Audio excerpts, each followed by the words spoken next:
Hello friends, ഞാനിന്ന് ഉണ്ടാക്കാൻ പോകുന്നത് ഒരു ബീഫ് കറിയാണ്.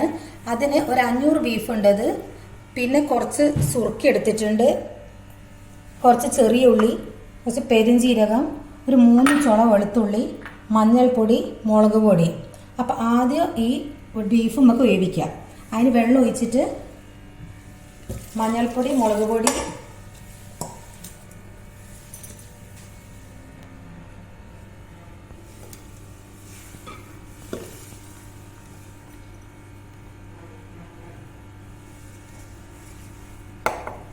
ഈ ചെറിയ ഉള്ളി,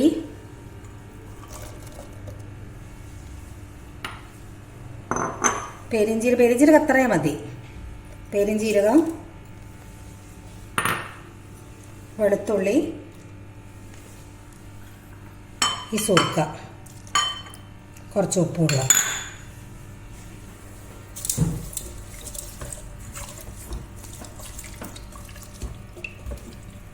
ഇത് നല്ലോണം വേവിക്കുക. കുക്കർ അടിച്ച് ബീഫിന് വേവ് ഉണ്ടാവില്ല, അപ്പോൾ കുറച്ച് നേരം വിസിൽ വന്നോട്ടെ. അപ്പം ഞാൻ വേവിക്കാൻ വെക്കുന്നത്.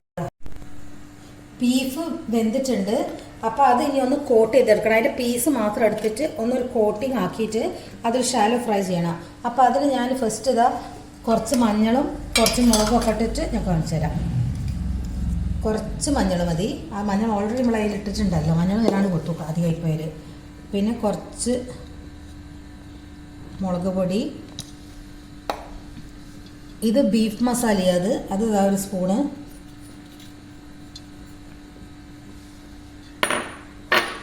പിന്നെ കുറച്ച് കുരുമുളക് പൊടി,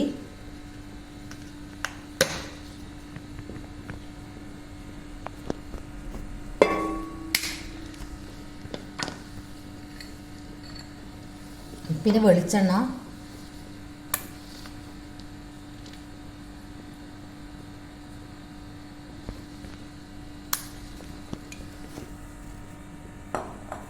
പിന്നെ ഇത് കോൺഫ്ലവറും 2 സ്പൂൺ കോൺഫ്ലവറും 1 സ്പൂണ് അരിപ്പൊടിയും കൂടി മിക്സ് ആക്കി വെച്ചതാ, ഇതിടുക.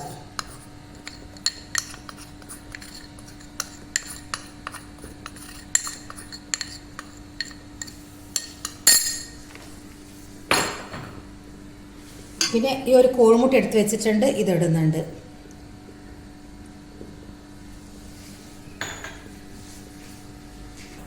ഇനി കുറച്ച് ഉപ്പ് ഇട്ടിട്ട് ഇത് കൈ കൊണ്ട് നല്ലോണം മിക്സ് ആക്കുക.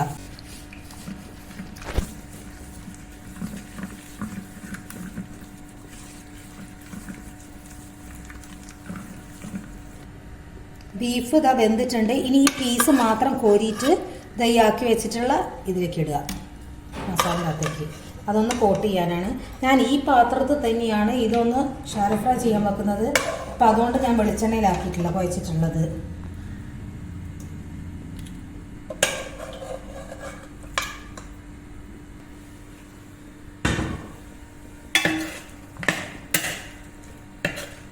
ഇതൊന്ന് ഇങ്ങനെ കോട്ട് ചെയ്യുക. ഇമല്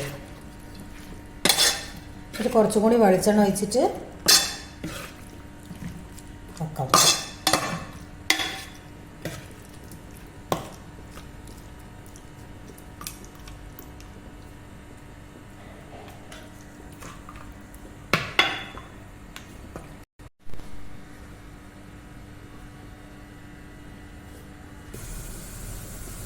ഇതൊന്ന് ചെറുങ്ങനെ ഫ്രൈ ആയിക്കോട്ടെ, എന്നിട്ട് ബാക്കി ചെയ്യാം.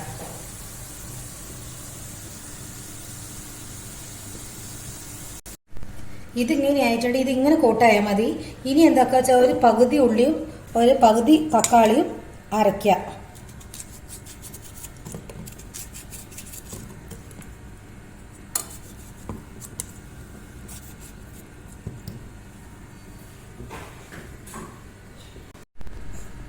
അരച്ച് വെച്ചാൽ ഈ പകുതി തക്കാളിയും പകുതി വെല്ലുള്ളി ഇതിലേക്ക് ഒഴിക്കുക.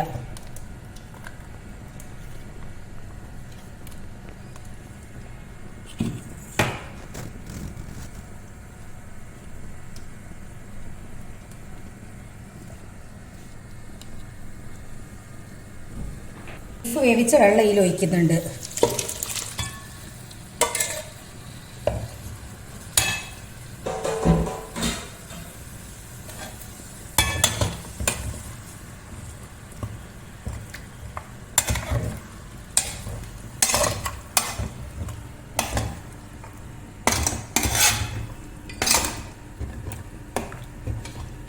ഈ സമയം ഉപ്പ് നോക്കി നോക്കുക. കുറച്ച് കുടിപ്പ് വേണം.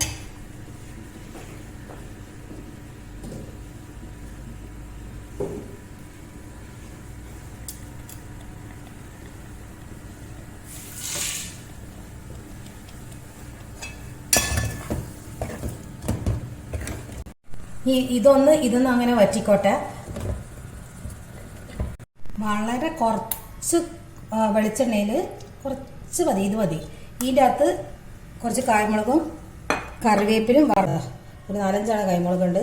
ഒന്ന് ചൂടായിക്കോട്ടെ, എന്നിട്ടിടാം.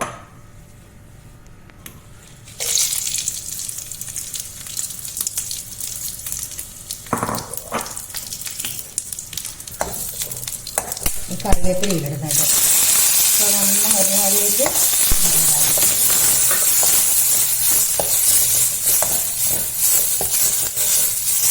തീ ഓഫാക്കുന്നുണ്ട്. ഫ്ലെയിം ഓഫാക്കി ഇനി ഇതിലേക്ക് വഴറ്റുന്നത്.